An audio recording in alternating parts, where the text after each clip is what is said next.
वा, एक नंबर. मी हॉटेलचं नाव आणि चवीची माहिती फक्त रील्सवर ऑनलाईन बघितली होती. खराडीवरून 25 किलोमीटर चव घेण्यासाठी म्हटलं बघावं कसं आहे का.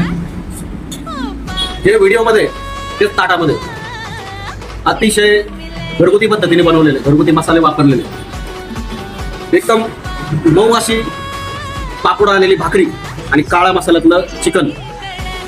तुम्ही इथं आलात आणि तृप्त होऊन नाही गेलात तर हॉटेल स्वराज्य नाही. अतिशय चविष्ट असं जेवण इथं बनतं. आम्ही सर्वजण 28 किलोमीटरवरून लांब आलो फक्त चव घेण्यासाठी आणि खरंच आनंद झाला इथे. धन्यवाद.